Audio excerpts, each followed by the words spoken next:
Ethan stood near the window of the research ship, watching stars move past like slow flashes of light. He had always dreamed of space, but this mission felt different. It was not just science or exploration this time. There was something strange and serious about the message Earth had received. A signal from far away. No one knew where it came from. Some said it was a warning. Others thought it was a call for help. Ethan was not a soldier or a leader. He was just a quiet engineer who fixed problems.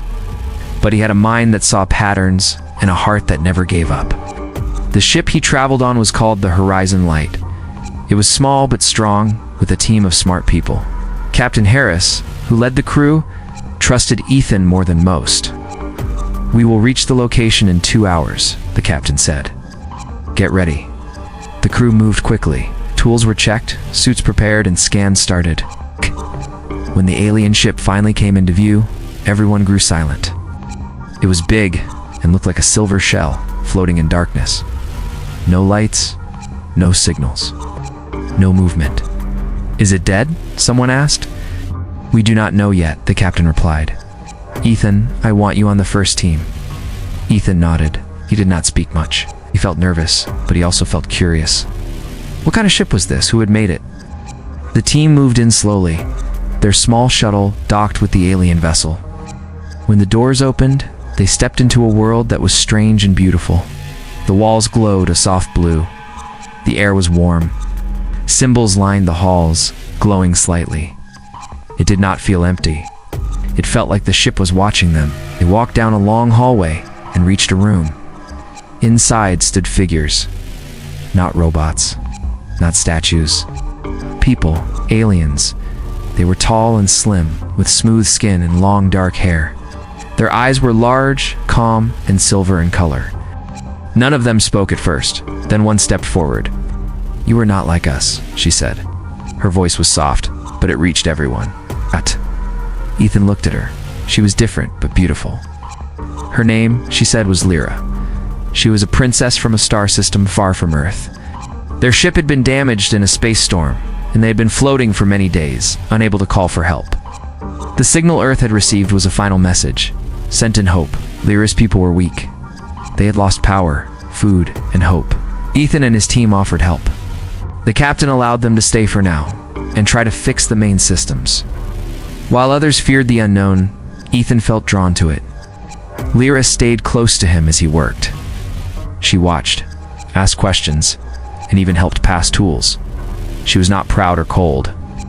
She smiled when he fixed small things. She asked about Earth, the sea, music, and dreams. Ethan answered simply. He told her about walking in the rain and how humans laughed even when life was hard. Days passed. Ethan and Lyra grew closer. They did not speak about feelings, but their eyes did. One day, while working alone, Ethan looked at her and felt something deep. He knew he should not say it, but it slipped out like a breath. "I wish I could wed her," he whispered to himself. He thought she had not heard.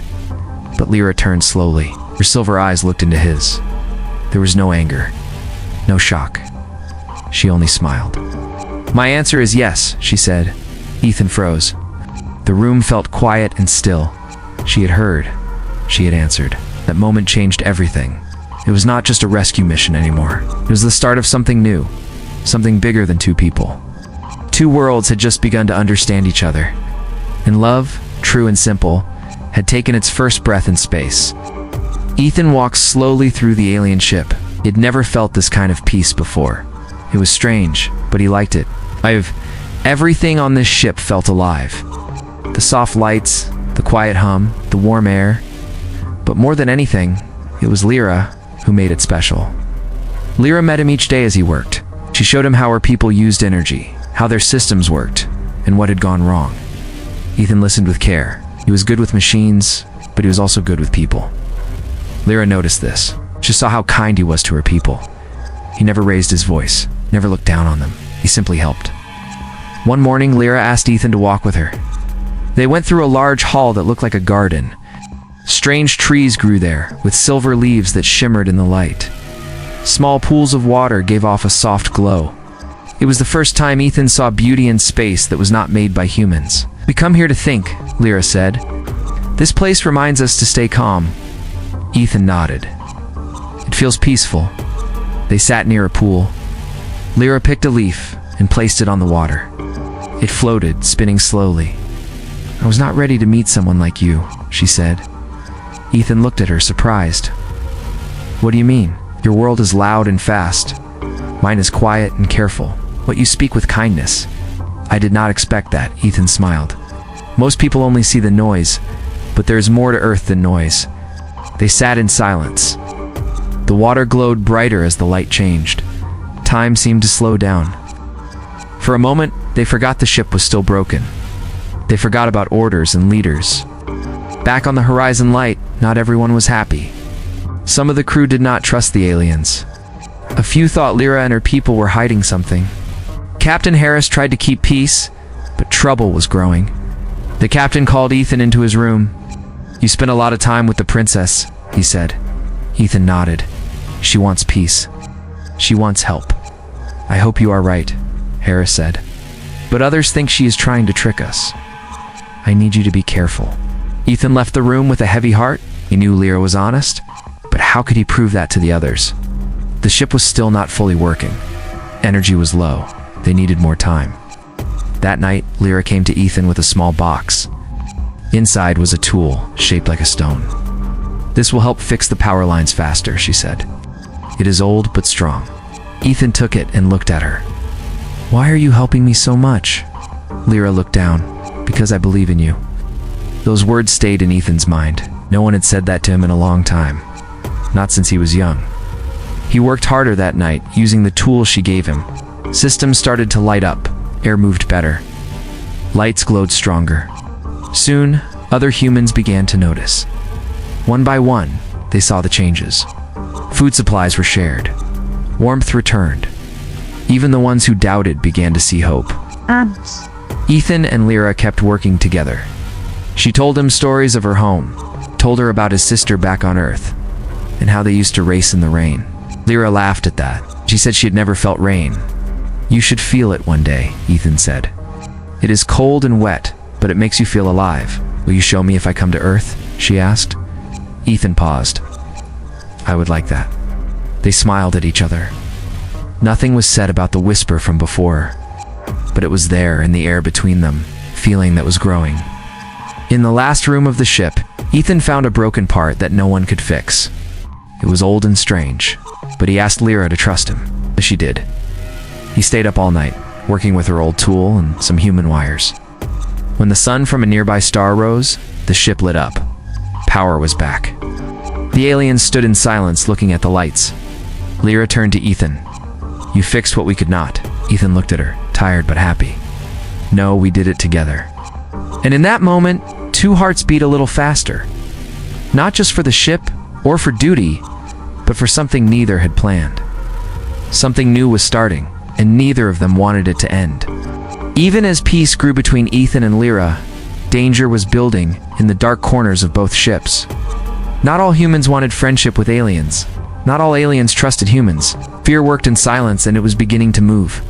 A man named Carl from the Horizon Light had his own thoughts. He did not like how much time Ethan spent with Lyra. He thought aliens were hiding something. Carl believed their ship held powerful secrets. He wanted to take control of the alien ship and bring it back to Earth. We could learn everything, he told another crew member. We could use their tools, their power. Why are we fixing their ship instead of claiming it? At the same time, inside the alien ship, a guard named Velen felt anger. He did not trust humans. He watched Lyra and Ethan and felt they were growing too close. He thought it was wrong for the princess to speak with a human like a friend. Velen spoke with others in secret. These humans smile now, but they will turn on us. They'll always want more. While Ethan and Lyra worked side by side, whispers moved behind them. On the surface, things looked calm, but a storm was coming. One night, Ethan was checking the main power lines when something went wrong. A sharp burst of energy shot through the wall. A fire started. Alarms rang out. Smoke filled the room. Ethan fell to the floor, choking. His head hit the ground. Just before he passed out, he saw a figure run away in the dark. Lyra found him minutes later. She shouted for help. Ow. Her hands shook as she pulled him out of the room. Others came running. Medics from both ships worked to save Ethan. He woke up hours later in the medical bay.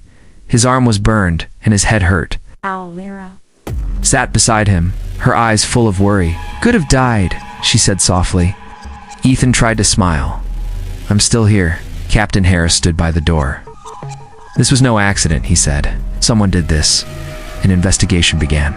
Cameras were checked. Logs were studied. But someone had removed key data. The team could not prove who had started the fire. Then Carl spoke up, stood in front of the crew, and pointed at Ethan. He was alone with the wires. He was always near the systems. Maybe he wanted to cause damage. Maybe he was trying to control the alien ship. Gasps filled the room. Some looked at Ethan with doubt. Lyra stepped forward. "That is not true. Ethan saved our lives. He brought back our power. He gave us hope." Carl did not back down.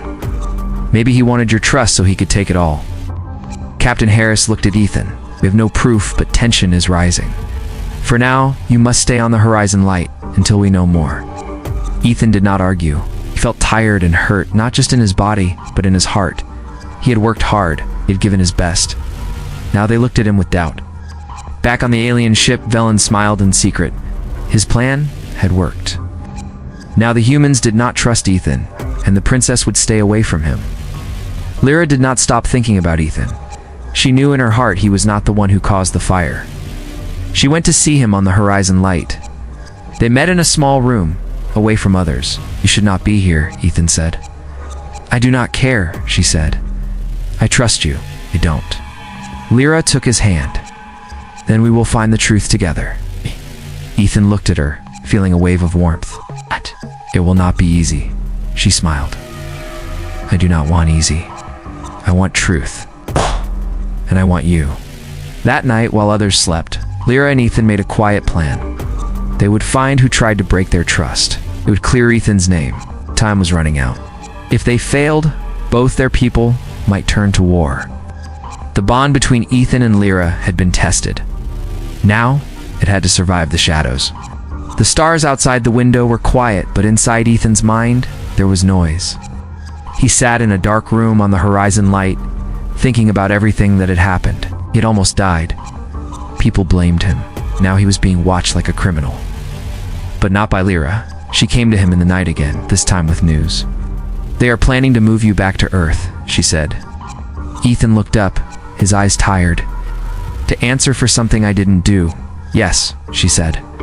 "And if that happens, you may never return." He stood slowly. "Then I have to leave before they take me." Lyra nodded. "Come with me. I know a way." They moved through the ship quietly. Lyra wore a long black coat, and Ethan covered his face with a helmet. She led him through a side path that connected both ships.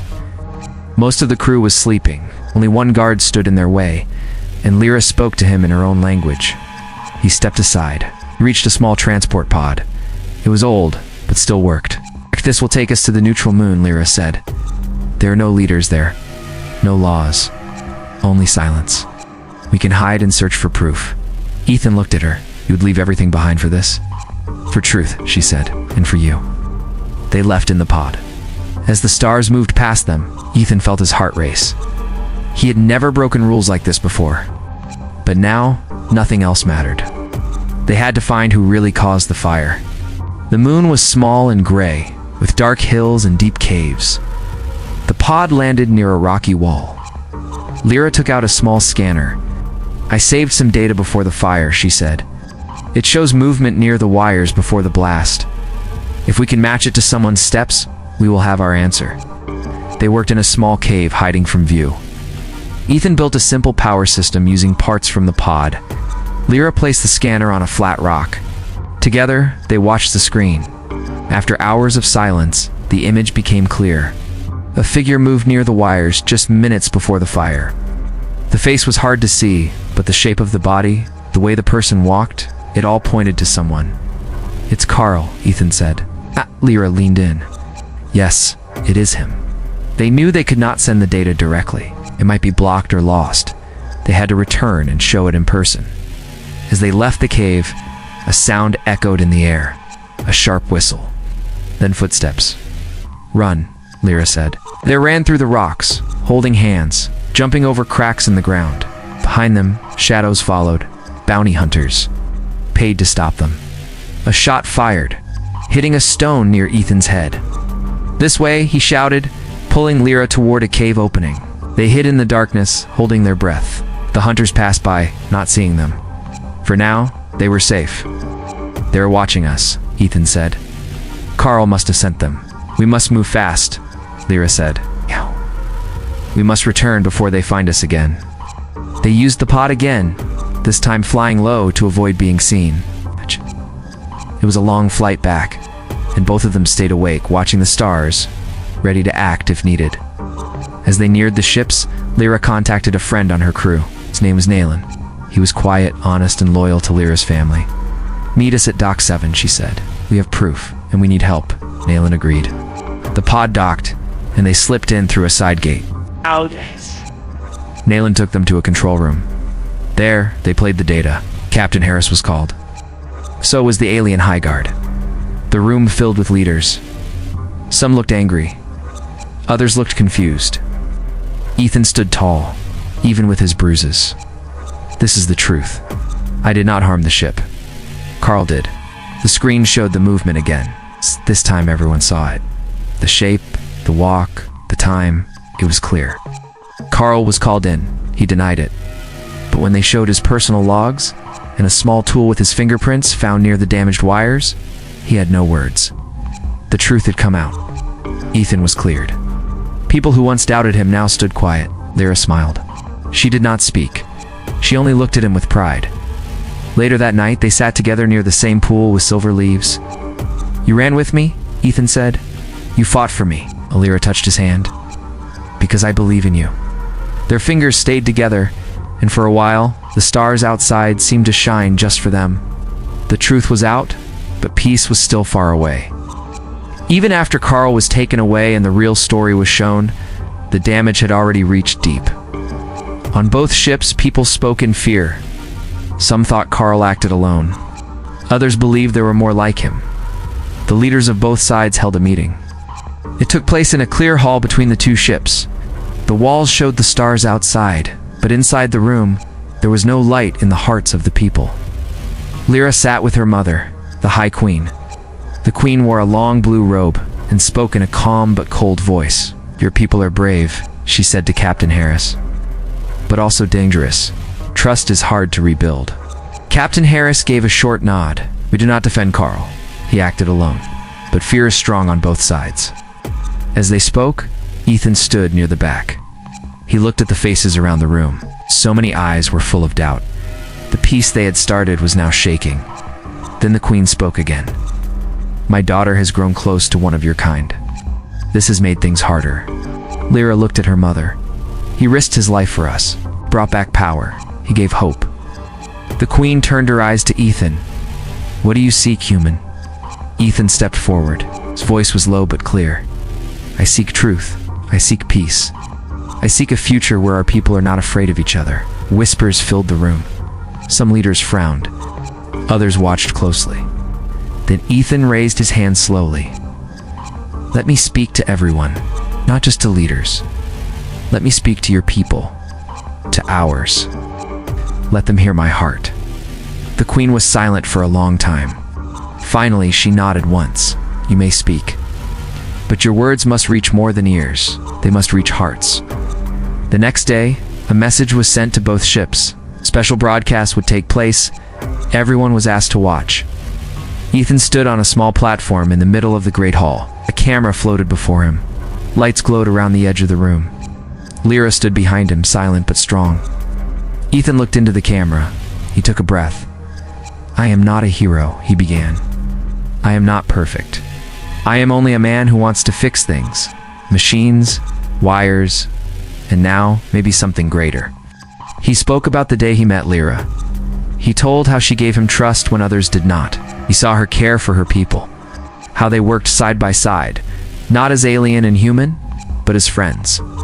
He spoke of the fear he saw on both sides, how fear breaks trust, how lies grow in the dark, how truth is the only way forward. Then he said, "I know some of you think peace is weak, but peace is not the easy way. Now it is the hard path. It takes strength to forgive. It takes courage to listen. His voice grew strong. We do not have to be the same to stand together. We only need to see each other as people. Not tools, not threats, just people. The camera turned off. The hall went silent. Lyra walked to him and touched his arm. You spoke well? That night, screens across both ships showed the speech again. People watched in silence. Some cried, some thought deeply. Others still held fear, but they started to wonder. In the following days, small changes began.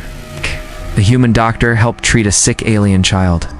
An alien worker offered to fix a human panel. Meals were shared, smiles were exchanged. The Queen called another meeting. This time, the air felt lighter. We have seen the heart of your kind, she said to Ethan, through you. Captain Harris nodded. We have seen hope in your daughter. Lyra stood and spoke. If we work together, our future can be brighter, but it will not come by waiting. We must choose it. Every day. The Queen looked at Ethan again. Do you still stand with her? Even when it is hard, Ethan looked at Lyra. Yes, I will stand with her. Always. The Queen gave a slow nod. Then perhaps there is hope. As the leaders signed a first agreement, Ethan and Lyra stepped outside. They walked into the garden with the silver leaves, the same place where everything had started. Lyra looked up at him. I listened to you. You changed something? Ethan shook his head. We did together. Above them, the stars moved slowly, like they were watching with quiet pride. The first light of peace had started to glow. The days passed quietly after the peace talks. The two ships stayed side by side. Small groups from both sides worked together to fix more systems, share knowledge, and build trust. Smiles came easier now. Even laughter was heard sometimes. Ethan walked through the alien ship with a clear mind. He felt lighter. People no longer looked at him with doubt. They nodded, greeted him, and asked for help. He gave it with joy. Lyra stayed close to him. She was always calm, but now her smile came faster. She had seen war before. She had seen hate. Now she was seeing something new, a future. One evening, they stood at the edge of the ship, where a glass wall showed space. Stars were wide and endless. Lyra stood next to Ethan, quiet but thoughtful. I used to think I would never see peace, she said. Ethan looked at her. What do you see now? She turned to him. I see hope and I see you. Ethan felt his chest tighten. He wanted to say something, but words failed him. He looked at her, at the soft light in her eyes, and his heart spoke for him. I wish I could wed her, he whispered. He had not meant to say it out loud. It was just a quiet thought. But the words had left his mouth. Lyra turned her head slowly. Her silver eyes found his.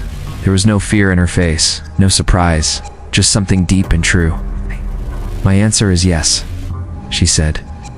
Ethan froze. For a moment, nothing moved. Not the stars, not his heart. He could not believe what he had just heard. You heard me? He asked.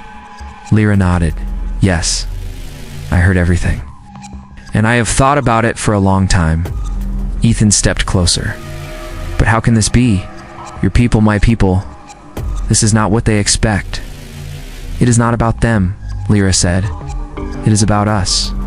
We choose, not them.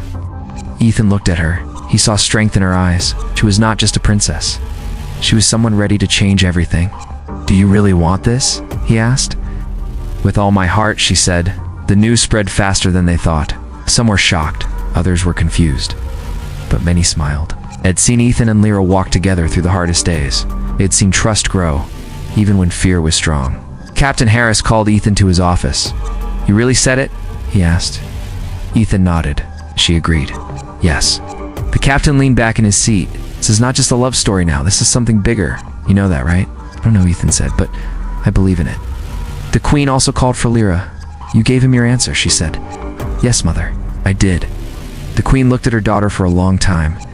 Then she said, your path will not be easy, but I see your heart is sure. And I have seen what this man has done. The Queen stood and placed her hand on Lyra's shoulder. Then I will not stand in your way. A new meeting was called. Both ships watched as Lyra and Ethan stood together. Their hands were joined. There were no rings, no old customs. Just two people from two worlds choosing each other. Lyra spoke first. In this man I found strength, truth, and love. I do not care what world he is from. I care who he is. Ethan spoke next. She showed me a better way to live. She taught me to listen, to care, to believe in peace. I choose her. The room was quiet. Then, one by one, people began to clap. It was slow at first, then stronger, and then the sound filled the hall. Later that night, Lyra and Ethan stood together once more under the stars. "Are you afraid?" he asked. She shook her head. "No, not anymore." Ethan smiled. "Then let's start this new life. Together." And under the endless sky, with two ships now united by more than words, they held hands and looked forward to a new world they would build side by side. The stars were bright the day Ethan and Lyra began their new life. A quiet joy filled the air around both ships. It was not loud or wild. It was deep and strong, like the silence of space. People had started to believe again, not just in peace, but in the power of choice. Ethan stood in a room filled with tools and maps. He was getting ready for something big. The two ships, once strangers, were now building a new one, a ship that would carry both humans and aliens. A ship for a new future. The name of the ship was Unity Star. Lyra walked in, her face calm and full of light. "They are waiting for you," she said. "Let them wait a little longer," Ethan smiled. "I was just thinking about what? How far we've come. From fear to trust. From silence to love." Lyra stepped closer. And now, from two worlds to one mission. They left the room and walked toward the launch platform. People stood on both sides. Some waved, some took pictures, others simply smiled. There was no need for speeches. The story had already been told by their actions. Captain Harris met them near the ship. "Are you ready for this, Ethan?" "Yes. More than ever." The Queen came forward as well. She looked at her daughter with a mother's eyes full of pride and care. "You will carry our hopes," she said, "not just as a leader, but as a woman who followed her heart." Lyra nodded. "I will not let you down." The ship stood tall behind them, silver and white, smooth and strong. It had been made by many hands, by shared dreams and long nights. Every bolt, every wire, every wall told a story of teamwork. Inside the ship, there were rooms for both cultures. Human tech mixed with alien design. Food, air, tools, everything was made to work for both. It was not perfect, but it was real. Ethan and Lyra stepped into the ship as the doors closed behind them. The engines started with a soft hum. The control room lit up with blue and green lights. Lyra sat beside Ethan. "Do you think we'll find something out there?" "I don't know," he said. "I think we're ready to look." The Unity Star rose from the dock. Slowly, then faster. It moved past the two ships and out into open space. People watched from the windows. Some waved, others simply stood still, knowing this was history. Inside the ship, Ethan checked the systems. Everything worked, smooth and steady. Lyra looked out at the stars. "Do you remember the first time we met?" "Yes," Ethan said. "You thought I was strange." "You were." She laughed, "But you were kind and brave and real." He smiled. "And you were more than I ever expected." "You still are." They flew for hours, past stars, moons, clouds of light. The ship moved like a dream. At one point, they reached a place where no human or alien ship had gone before. A region full of soft colors and floating lights. Lyra called it the Sky River. "This is where our maps end," she said. Ethan looked at the screen. "Then let's draw new ones." Together, they sent a message back to both ships. "We are well. We are flying. And we are ready for the unknown." The reply came quick. From Captain Harris, from the Queen, from others. All wished them safety and strength. Later, as they rested in a quiet room, Ethan took Lyra's hand. "Whatever happens," he said, "I'm glad I whispered those words." She smiled. "I'm glad I said yes." They sat there, side by side, as the ship floated forward into the stars, not as a human and an alien, but as two souls who had chosen each other. Behind them were two worlds. Ahead of them was everything else.